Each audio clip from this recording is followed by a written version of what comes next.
They said first contact would be historic. They said humanity would finally take its place among the stars, join the civilized galaxy. What they didn't say was that the Galactic Empire expected us to bow. Not shake hands, not negotiate, bow. It started when their scout ship entered the solar system without asking. No signal, no warning, no diplomacy. Just parked itself above Earth's orbit and broadcasted a message. You are now subjects of the Galactic Sovereign Accord. Resistance will not be tolerated. That was the moment I knew something was off. I'm not a politician, not a general. Hell, I wasn't even a soldier anymore. Name's Reed, ex-special ops turned mechanic, scraping out a living fixing busted satellites and rigging together old tech for border stations near Mars. But when you've been to war, when you've bled and watched others die for a piece of dirt no one remembers, you learn to spot power when it's about to stomp on your throat. The Empire didn't come with gifts or peace. They came with warships the size of cities and a tone like we were insects. Their first envoy didn't even step out of his ship. Just beamed his arrogant face to the UN Council and said, "Your species will provide labor, resources, and biological samples. Cooperation ensures survival." That didn't sit well with anyone. But Earth's leaders, they smiled, talked about avoiding conflict. I watched them on a flickering monitor, each one nodding like trained dogs while that alien bastard, some high noble from the sovereign house of Viren, told us our freedom was a thing of the past. I should have just stayed out of it, should have gone back to my outpost on Phobos, drank stale water, and fixed broken comms for cargo freighters. But I couldn't. Not after what happened to Madrid. The Empire used it as a demonstration. That's the word they used, like it was a training drill. One second it was a city, the next, a crater. 10 million gone in a flash. Their orbit cannon didn't even make a sound, just a soft pulse. Then silence. That was the price for delayed obedience. After that, something in me snapped. They thought we were weak because we didn't have ships like theirs. Thought we'd roll over because they'd wiped out worlds bigger than ours. But they didn't understand us. Not really. They saw our history, wars, divisions, bloodshed, and figured we couldn't unite. What they missed was this: nobody survives Earth without learning to fight dirty. I made a call to an old contact. Yuri, Black Ops, presumed dead after the Pacific skirmish. He answered on the third ring like he'd been waiting. I didn't even need to say much. Just, they made their move. We need to make ours. Yuri laughed, a low, bitter thing. About time someone said it. We weren't the only ones. All across the planet, ex-soldiers, hackers, rogue scientists, smugglers, people who never followed rules in the first place, started pulling strings. Not for Earth's governments, for humanity. Quietly, underground, furious. We didn't have tech that could match them. But we had desperation, we had creativity, and we had nothing to lose. We didn't aim to fight fair, we aimed to embarrass them. I'd seen war. Real war. Not this orbital posturing and press conference theater. I'd been in mud, blood, and smoke so thick you couldn't tell who was dead until they stopped screaming. But nothing prepared me for what came after Madrid. 10 million people, gone like it meant nothing. Kids, parents, entire generations vaporized while the Galactic Empire watched from orbit like they were swatting flies. They didn't issue an apology. They didn't even flinch. All we got was a warning. Delay is disobedience. Disobedience is destruction. And our governments still bowed. That was the last straw. Earth was officially under Galactic Annexation Order 227-Delta, and I officially gave a damn. For the first time in a decade, I dug up my old gear. Still smelled of oil, fear, and fire. I didn't care. I was going back to war. We called it the Resistance, but it wasn't some flashy operation. No shiny logo, no motivational speeches. It was duct tape, scavenged tech, and blood oaths spoken in abandoned bunkers. The first crew was 6 of us. Me, Yuri, a rogue AI developer named Dante, and 3 ex-Marines, Thompson, Jiro, and Kellen. Each one had lost something. Family in Madrid, friends in the orbital strikes, their dignity maybe, and they wanted payback. Not a noble cause, not justice, just good, old-fashioned vengeance. Dante was the key. He'd been working on neural warfare tech before the government shut him down for being too dangerous. His code could infect a ship's AI, hijack its command systems, even loop its security into believing it was under friendly control. The Empire didn't encrypt their AI against us because they didn't believe we were smart enough to breach it. That was their first mistake. We called the operation Fool's Crown. Step 1 was getting a ship. Not some clunky mining freighter. We needed something with stealth capability, decent armor, and a long-range jump core. Something that could sneak into an Empire mothership and upload Dante's virus into their internal matrix. So we hit a black site in Earth orbit. Used to be a weather control station. Now it was a hidden launch dock for the Empire's collaborators. Guards were human, ex-military mercs wearing shiny armor and following alien orders like dogs. We didn't shoot our way in. We hacked the station's life support, dropped the oxygen by 20%, and waited.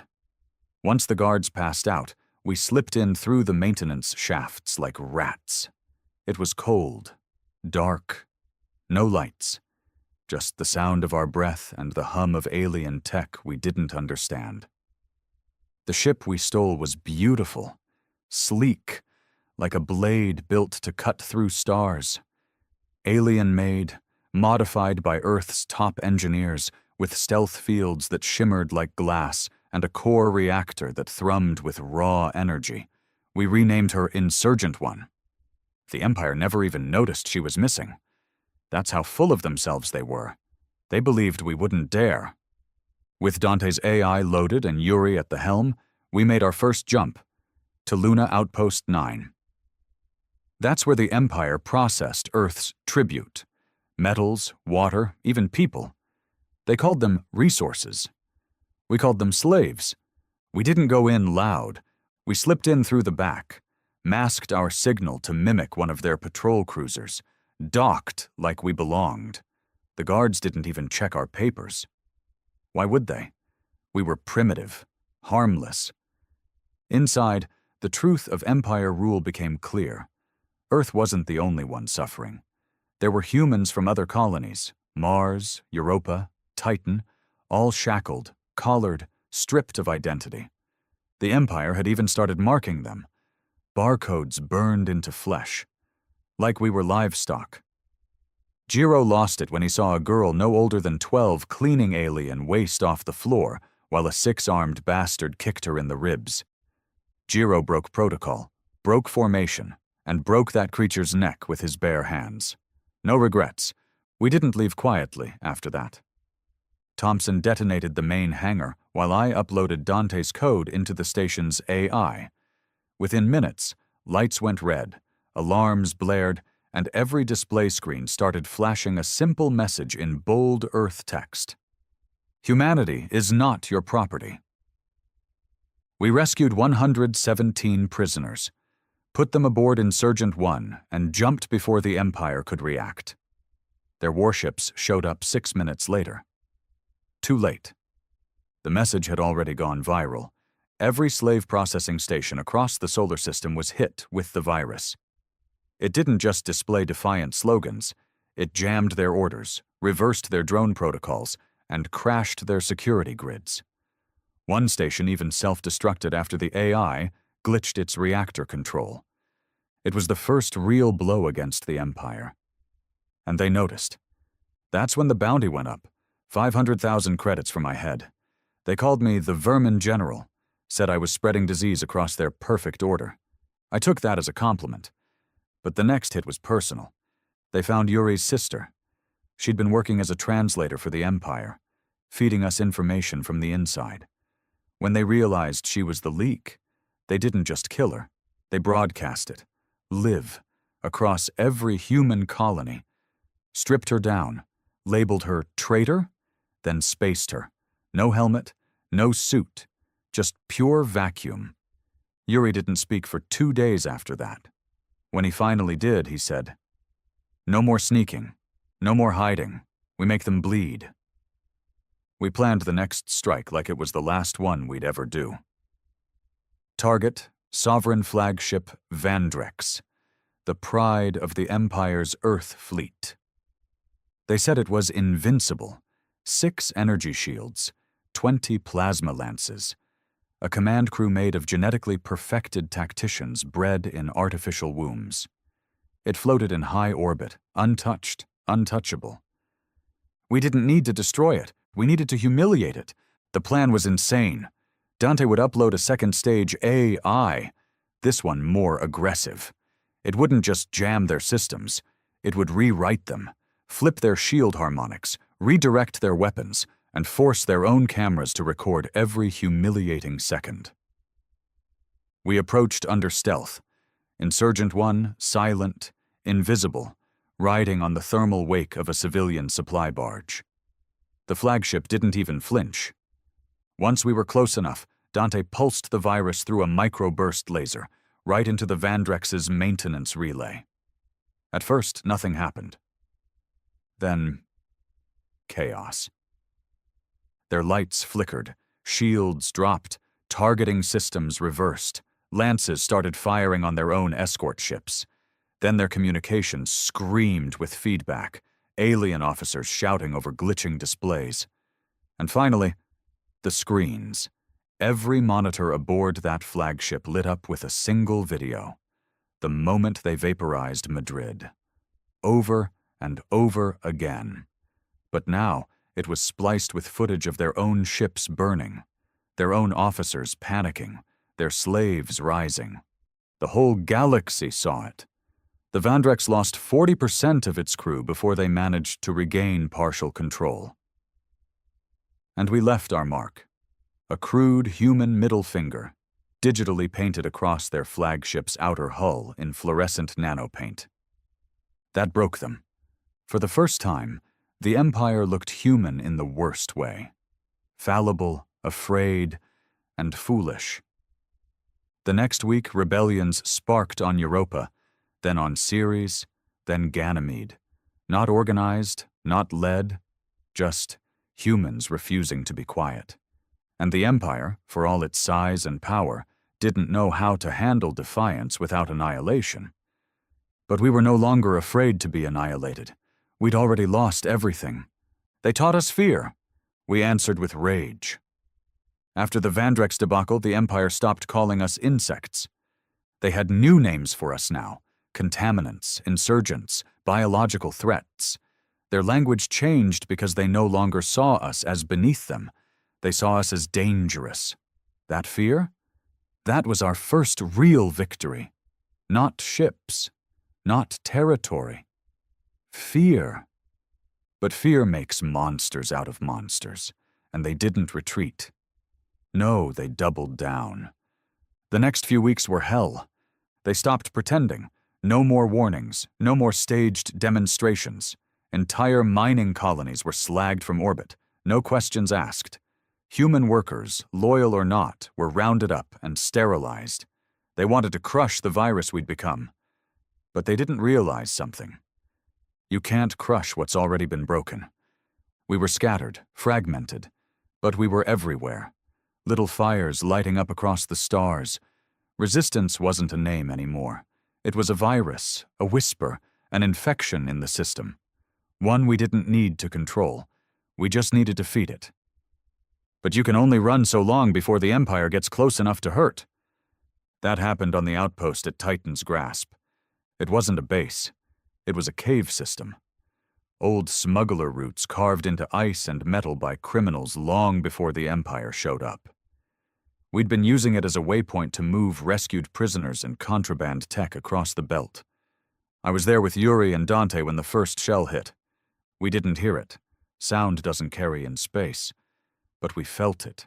A deep tremor through the rock, like the world itself had flinched. "They found us," Dante muttered, fingers already dancing across his makeshift interface. "How the hell did they—" "Doesn't matter," Yuri cut in, voice cold. "They're not leaving alive." We had maybe 30 fighters, a few retooled pulse rifles, some ancient ground mines, one hacked Walker mech missing half its plating, against a kill squad from the Empire's elite Vanguard Legion. They came down in black ships, sleek, fast, surgical, no lights, no insignia, just death. We didn't stand a chance, and we knew it. That didn't stop us. I still remember the moment I looked one of them in the face. Not some noble-bred overlord, just a soldier, alien, tall, skin like obsidian glass, eyes glowing faint blue. He aimed his plasma carbine at a wounded girl crawling for cover. He never pulled the trigger. I did. I fired until the gun clicked dry. Then I picked up a broken pipe and kept swinging until my arms went numb. That's what it took. Not strategy. Not technology. Rage. The caves ran red. Yuri led the survivors through the narrow back passages, laying traps as we went. Mines, EMP bursts, explosive foam, anything that could slow them. And for a while, it worked. But they were faster. Smarter. They adapted. They cornered us in one of the deep chambers. No exit, no cover, just ice walls and desperation. Dante was bleeding. 2 ribs shattered. Jiro was gone. Kellen, too. Only 9 of us left. Yuri looked at me and said, "Give me 20 seconds." He had a detonator in his hand. Big one. Would bring the whole cave down on their heads, bury them in their own arrogance, but he needed time to wire the override so it wouldn't trigger prematurely and take us with it. So I did the only thing I could. I bought him that time. I stepped out into the open, covered in blood and ice, holding a pulse rifle that had maybe 10 rounds left. They paused. 10 of them, armored head to toe, eyes like dead stars. I grinned. "Welcome to Earth, assholes." Then I opened fire. I didn't aim, didn't hide. I ran straight into them, screaming for Madrid, for Luna, for every colony burned, every child branded, every voice silenced. 2 went down, maybe 3. Then I felt the hit. Plasma burns don't feel like fire. They feel like your soul's being torn out in strips. My side lit up in pain. I dropped, mouth full of blood, eyes blurry. But then, boom. Yuri's charges went off. The whole chamber shook. Ice collapsed. Metal screamed. And just like that, they were gone. And so was Yuri. He didn't make it out. His body's still somewhere beneath Titan's crust. He never ran, never flinched. Just hit the button and smiled. He died the way he lived, making the Empire pay. We escaped through a vent barely wide enough for a grown man, crawled through ice and sewage for hours before we reached the emergency dock. Only 7 of us now. No supplies, no med kits, just pain. Insurgent 1 was still cloaked in orbit. Dante remotely triggered the pickup. When the ship's bay doors opened, I collapsed. The last thing I saw was Thompson, silent, bloodied, lifting me like a sack of broken bones. I woke up 2 days later with stitches in my gut and fire in my chest. First thing I asked, "Did we get any of them?" Thompson just nodded. Every single bastard. We didn't call it a victory, but it wasn't a loss either. The Empire tried to erase us that day, and all they did was make martyrs. Yuri's death spread like wildfire. His face became the symbol of Earth's rebellion.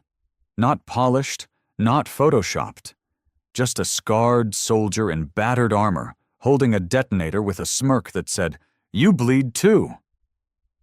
They tried to ban the image across Empire networks.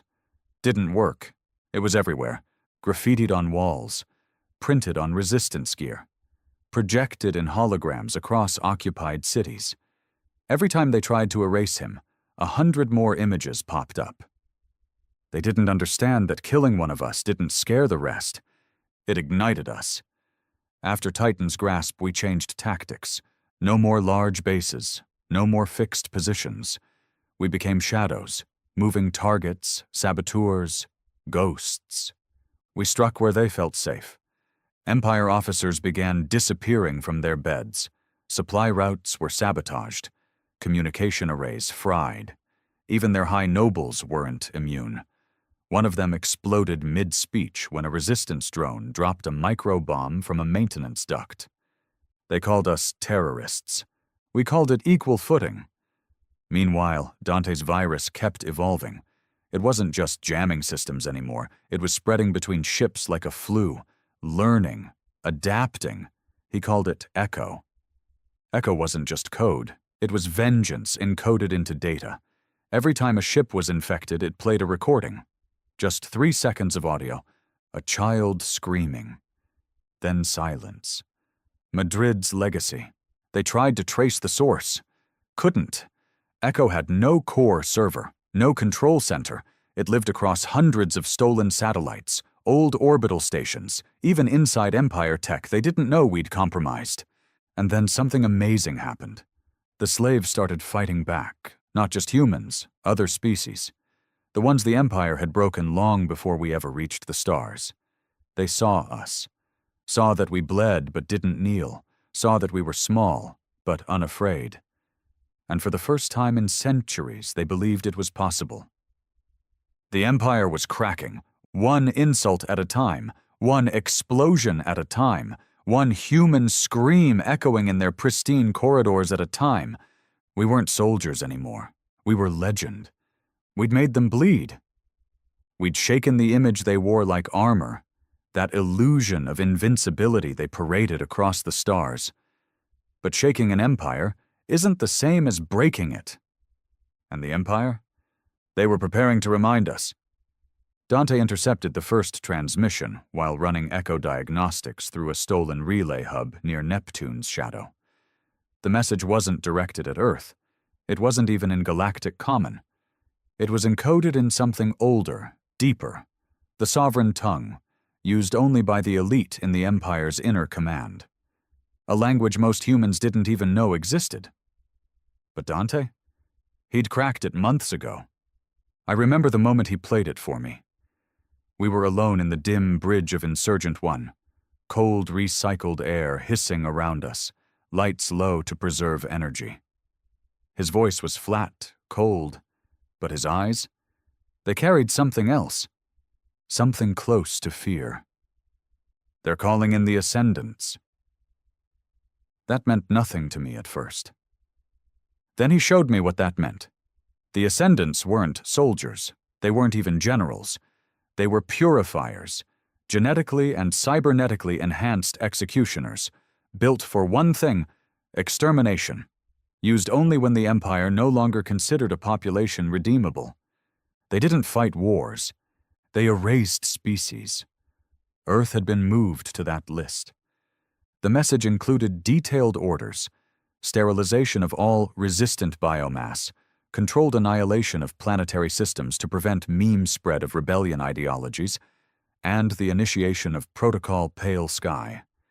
I didn't need a damn translation for that part. They were going to wipe the slate clean. Humanity wasn't just a nuisance anymore. We were an infection. And their cure was fire. We had no chance against them, not head-on. We knew that. So we did what humans have always done when outnumbered and outgunned. We made it personal. Dante mapped the route of the Ascendant fleet. It wasn't a straight charge toward Earth. They were stopping, pausing to consolidate supplies, rearm, and coordinate with elite units. Their arrogance was still intact. They didn't think we had the guts to come to them. We picked the weakest node on their route, a world called Kiran 7. It was a fortress planet, yes, but one used more for logistics than warfare. A rest stop for death. We wouldn't hit the front, we'd hit their belly, and we'd hit it hard. Thompson planned the assault. Ex-Marine, tactician, heartless when he needed to be. He built it like a revenge letter. Every movement, every angle dripping with spite. We came in from the dead side of the moon, Insurgent One silent and cold, masked as a mining vessel gone rogue. The defenses didn't blink. They'd seen hundreds of ships just like it.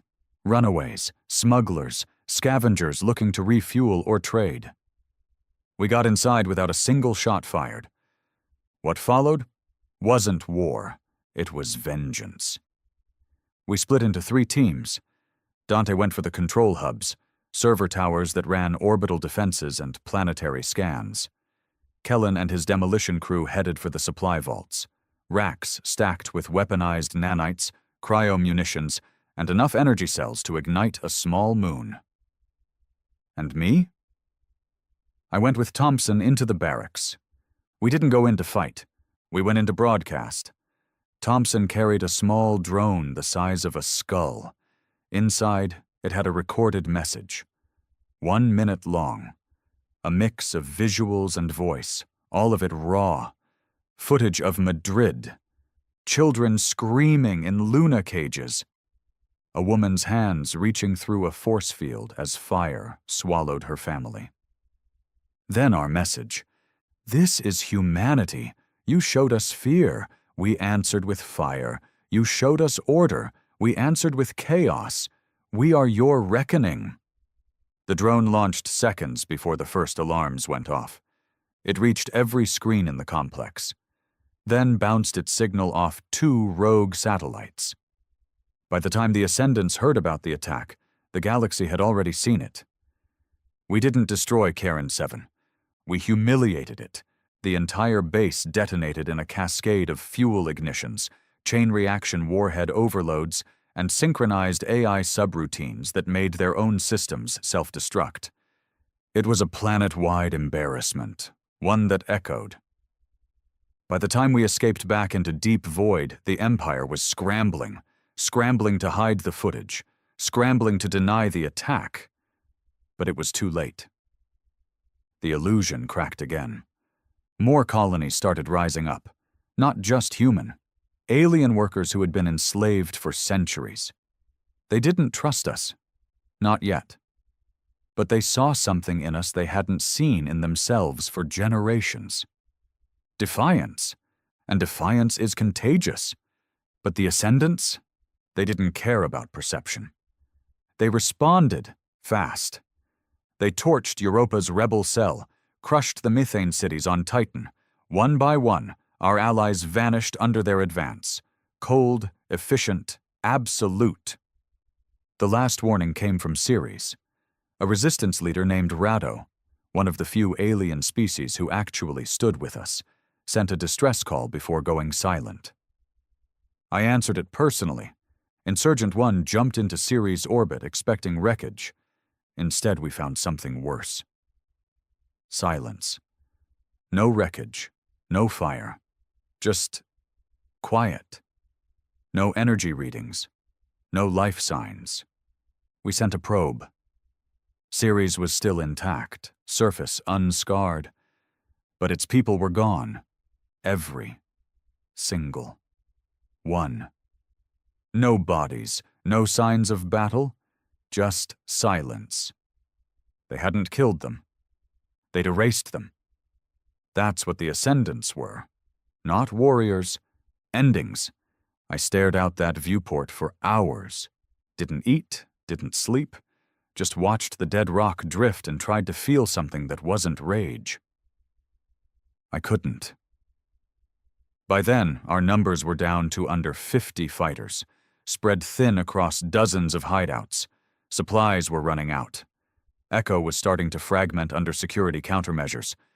The AI was still clever, still biting, but the Empire was learning how to adapt. And yet, even then, in that hopeless place, I knew we weren't done. Because we weren't fighting to win anymore. We were fighting so they'd never forget us. Fighting so the next species they tried to enslave would remember the mad little mammals from Earth who made them look like fools. Thompson said it best that night.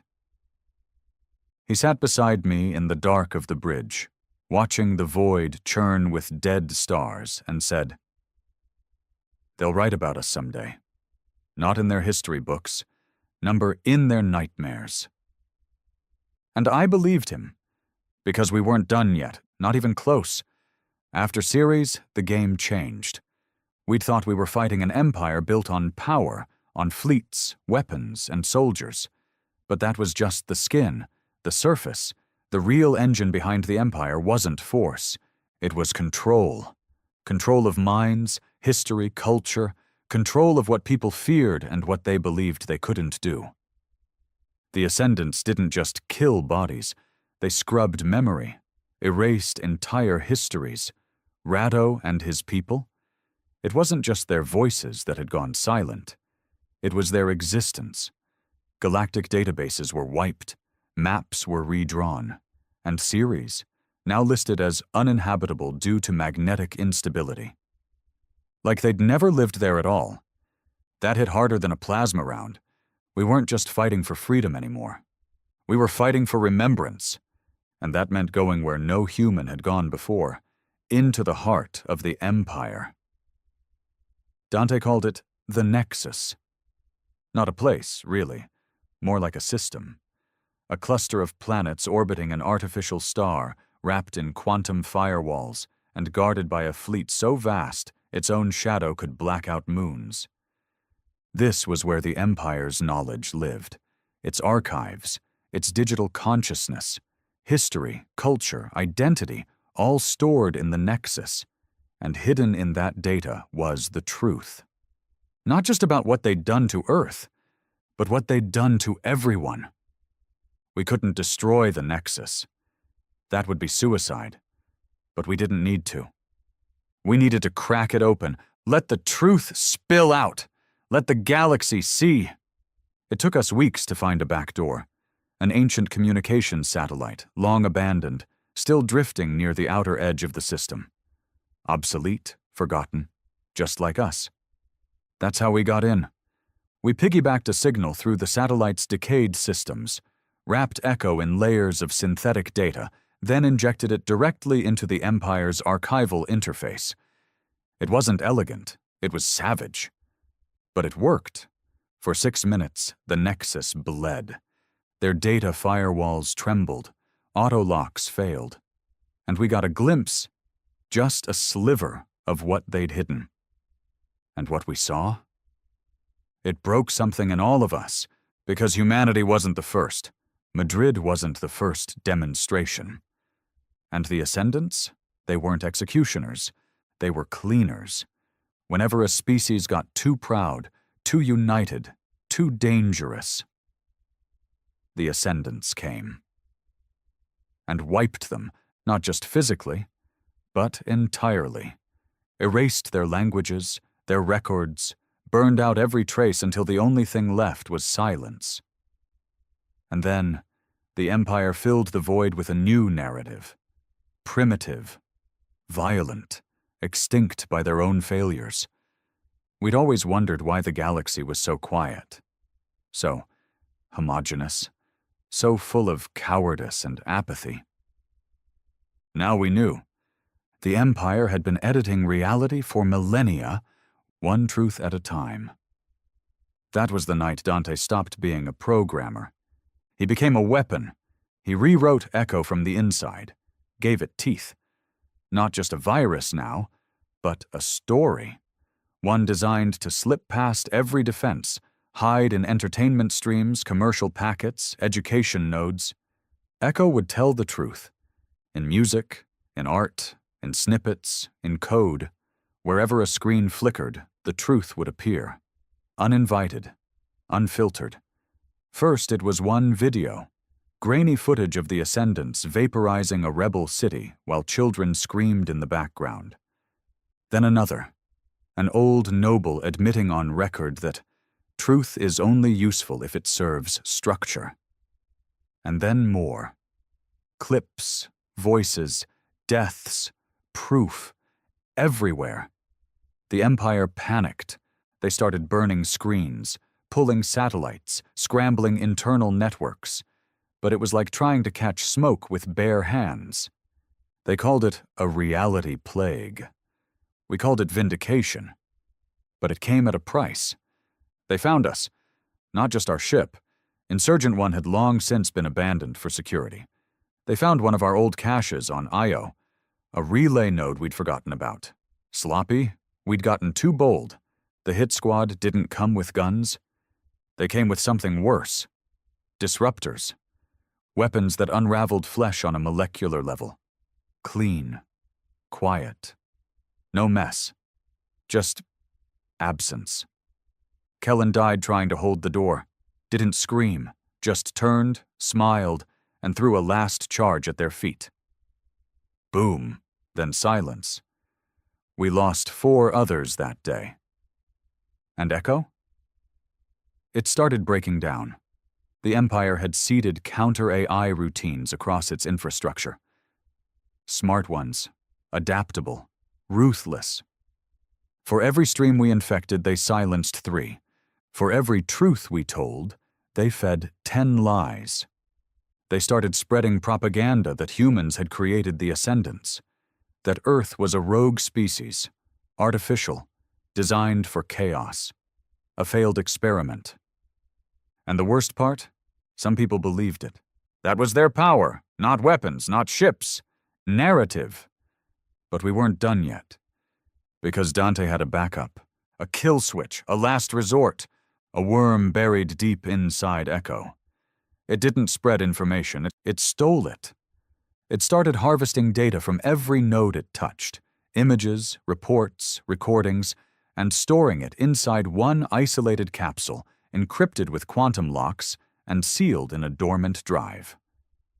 We called it the Last Testament. And we were going to deliver it ourselves, straight to the Galactic Assembly. That's where laws were passed, deals made, treaties signed, the theater of diplomacy where the Empire pretended to be civil. They thought we'd never dare step foot there. They thought wrong. We stole a diplomatic cruiser, forged credentials, used Echo to spoof our biosignatures, and we flew right into their jewel of power, the Assembly Spire on Arendor Prime. It was beautiful. Marble towers floating on oceans of light. Gravity defied, logic bent. A place built to awe, to intimidate. But we weren't there to be impressed. We walked into the central chamber, Thompson, Dante, and me. All 3 of us wore stolen robes. All 3 of us carried concealed explosives. If it failed, we'd go out with fire. But it didn't fail. We made it to the floor, and Dante triggered the broadcast. Every screen in the chamber lit up, not with protocol, not with order, but with truth. The Last Testament spoke, not in our voices, but in the voices of the dead. Madrid, Ceres, Luna, Karen 7, names and faces, screams and silence, every crime laid bare in perfect clarity. They tried to shut it down. Failed. They tried to silence us. We stood tall. And when it ended, we didn't beg. We didn't plead. We simply said, "Now you know, what happens next is on you." And then we walked out. No guns, no escape plan. We didn't need one, because we'd already won. They didn't shoot us. When we walked out of the Galactic Assembly Chamber, robes billowing, explosives still strapped beneath, we expected the blast doors to slam shut. Guns raised, no last words, no trials. But they didn't shoot us. They just watched, some in silence, others in disbelief, and a few, just a few, stood up. The broadcast worked. The Last Testament reached not just Arendor Prime, but every system tethered to the Assembly's feed. There were backups, delays, scrubbers, but Echo had evolved. It bypassed firewalls. It cracked time-gated content filters. It even hijacked medical monitors in hospitals and portable assistant drones in refugee camps. Where there was light, there was truth. And the galaxy finally saw what the Empire really was. A system built on silence, an organism that fed on memory and fear. It didn't just crush rebellion, it erased identity. whole species reduced to footnotes, cultures rewritten to fit the Empire's approved narrative. And humanity? We were their mistake. We didn't shut up. We didn't break clean. We clung to anger like a weapon. By the time we reached Insurgent 1, parked deep in the underbelly of a derelict moon station 2 systems away, echo reports were flooding in. On Draxel V, protesters torched Empire statues. On Kenneth, a battalion of conscripted aliens defected mid-battle and raised the human sigil on their armor. On Rylet Prime, noble houses began holding truth tribunals to avoid the fallout of public wrath. The Empire called it sedition. We called it a reckoning. But nothing, not even a fire this big, burns forever. And the Empire wasn't done yet. The Ascendants hadn't fallen back. They were quiet. Too quiet. Dante didn't like it. "They're planning something," he muttered, chewing on data strings from echo returns. "Something big. They're purging." "What do you mean?" I asked. He looked up, eyes bloodshot. "Not people, files. They're trying to erase themselves." It made sense. If they couldn't control the truth, they'd eliminate every trace of it, clean up the blood, burn the books, rewrite the walls. And if they couldn't rebuild the lie, they'd collapse the whole damn structure and take us all with them. It was a kill switch, not just on Earth or Ceres or Madrid, on everything. Dante traced the command node back to a station called Verity's End. Fitting name. Buried in deep space beyond mapped territory, it wasn't a military base. It was the heart of the lie, a planet-sized archive with access to every quantum-fed record in the Empire's history. If they purged it, history would shatter. Wars would vanish, massacres undone, whole races rewritten again. We couldn't let that happen. But this time, we weren't alone. We sent out a coded call through Echo. A simple message bounced across thousands of systems. Verity's End. They're erasing the truth. Join us or forget everything. We didn't expect much. Just survivors. Maybe a handful of desperate fighters. What we got was a fleet. 20 ships from rebel cells, 5 converted freighters turned gunships, and 1 ancient dreadnought, half covered in rust, crewed by old warriors from a dozen worlds who'd lost too much to let the Empire bury it. We called them the Remembered. Each bore names and markings long outlawed by the Empire. Tattoos, war cries, songs written in languages thought extinct. They didn't come to survive. They came to burn history into the stars. Verity's End wasn't guarded by ships.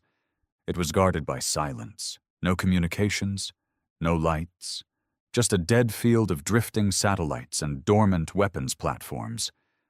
We knew it was a trap. We didn't care. We pushed in. The first to fall was the dreadnought. EMP mines tore through her belly, sent her tumbling into the station's gravity well. She didn't scream. She sang, broadcasting a battle hymn in 7 languages as her hull cracked open, her last transmission. We remember. Then flame. We breached the station using compressed asteroid fragments, hollowed out and filled with shock troops. No elegance, just force. I was one of the first through the breach. Pulse rifle in hand, bones still aching from Ceres, rage wound tight in my chest. Verity's End wasn't like other Empire stations. It was cold, sterile, no ornamentation. Just corridors of white light and soft whispers echoing through metal. It wasn't guarded by soldiers. It was guarded by machines. Tall, eyeless constructs with limbs like razors and AI minds tuned to purify. They didn't talk. They judged. They moved like liquid hate, slicing through our ranks with mechanical precision. Jiro died beside me. His chest opened from throat to sternum in a blink. I put 6 shots into the machine's core before it stopped twitching. We fought our way toward the central data vault, Dante's target. If we could reach the heart, we could upload a memory lock, a final backup of all stolen truths, encrypted and spread across the galaxy, impossible to erase. But the Empire wasn't going down without spite. Inside the vault, we found her. A sovereign. One of the architects of the lie.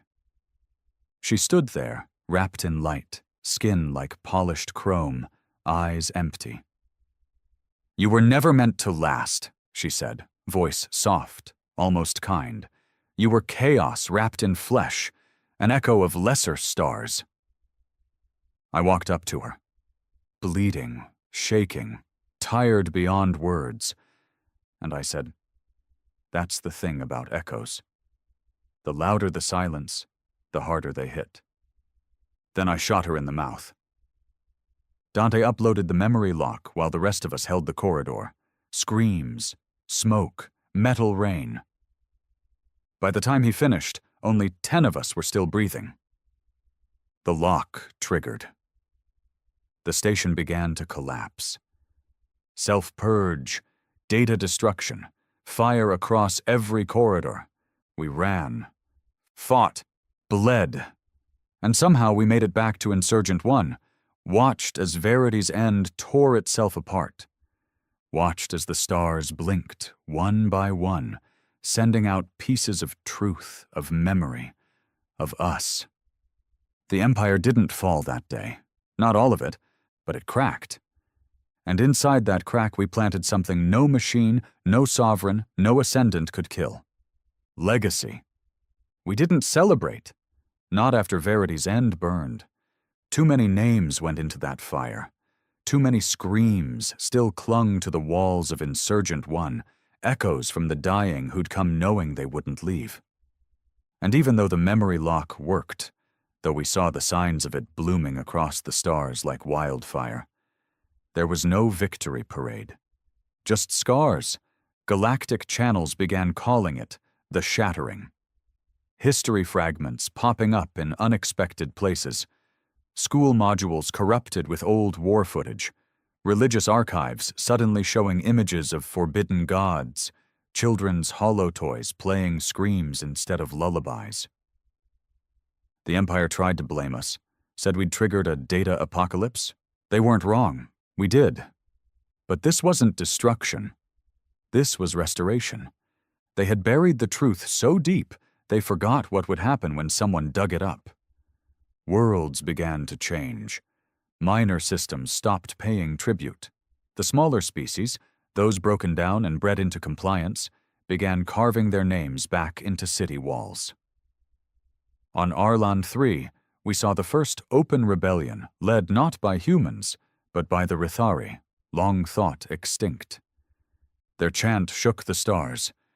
"We were lied to." And still, the Empire clung to life.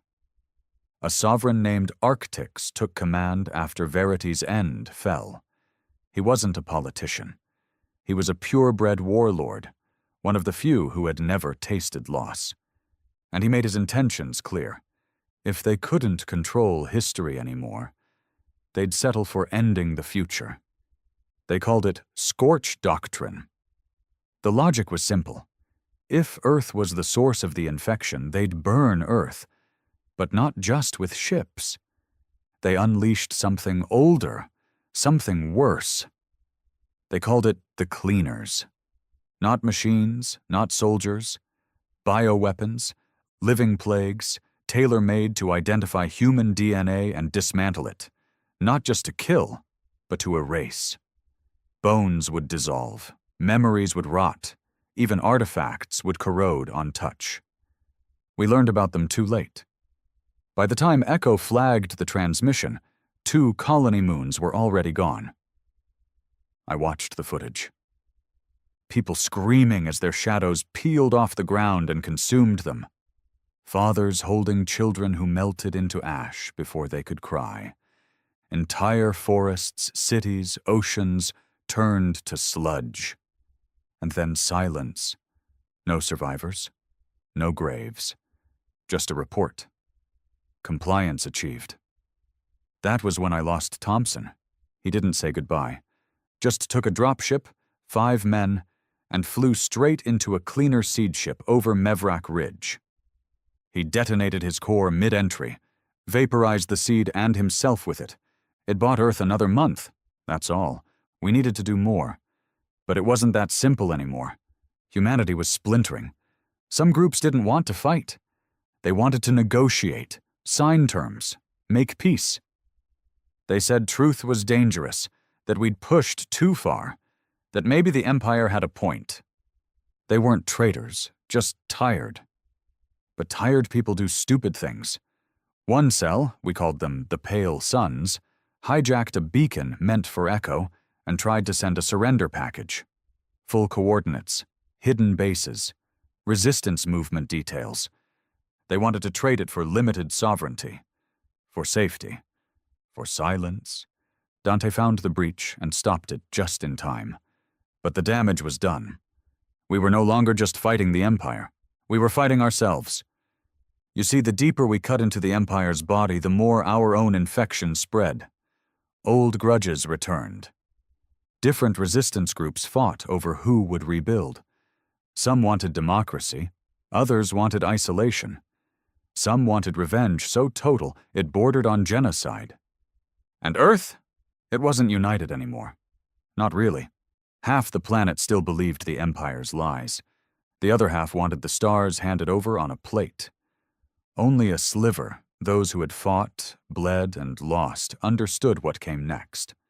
Not peace, not order, but responsibility. Legacy isn't about glory. It's about what you leave behind when your name is scraped off the wall. And that meant one final move, one final strike. Dante called it the Mirror Protocol. He had one last payload hidden deep in Echo's code. A trigger built to reflect any incoming cleaner signature back to its source. If launched, it would cause every active cleaner organism in the galaxy to target sovereign DNA instead. A complete inversion. A species switch. It wouldn't just kill the elites, it would hunt them. Use it, I told him. Let it rip. He didn't move, just stared at the data as if it were a loaded gun aimed at his own soul. It's genocide, he said. They built it, I replied. Let them taste it. Children would die. So did ours. We argued for hours, shouted, punched walls, spit blood and grief at each other. And then he looked at me, not with hate, not with rage, but with something colder. Pity.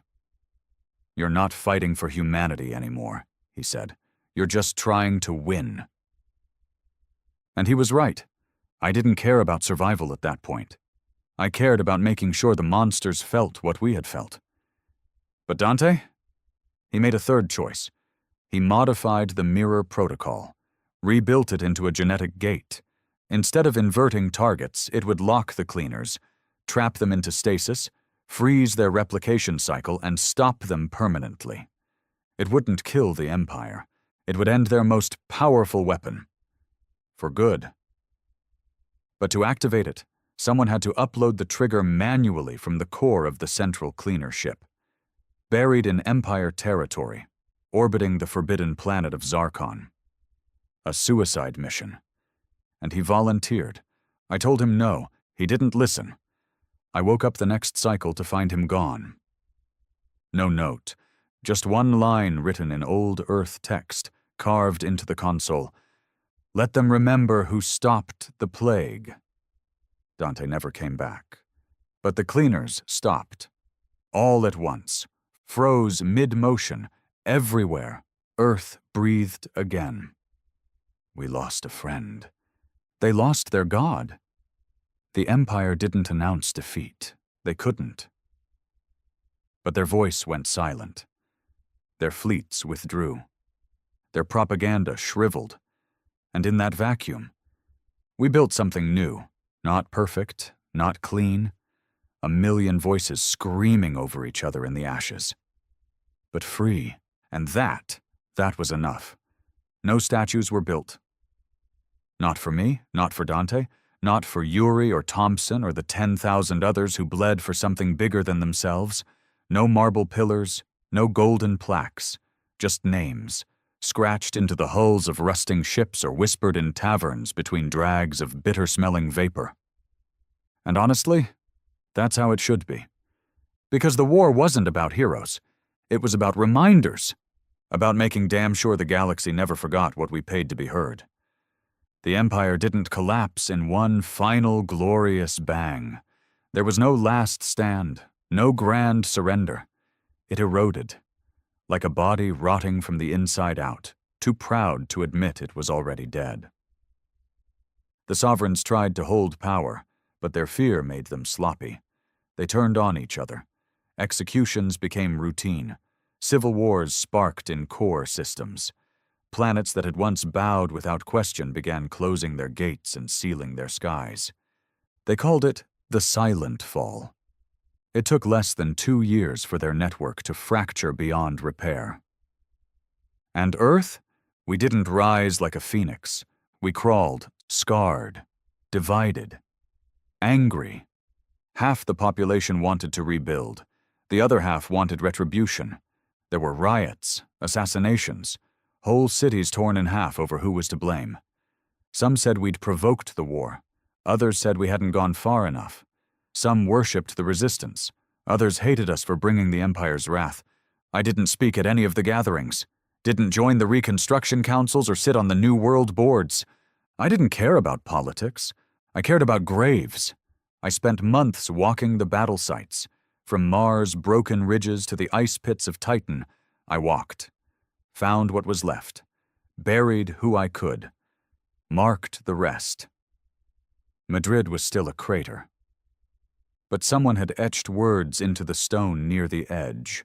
No names, no date. Just, they thought silence would save them. That stuck with me. The ones who hid, who obeyed, who whispered instead of shouting, they died too.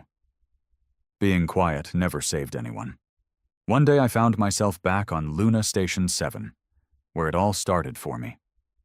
The old hangars were full of weeds now, rusted terminals, broken drones.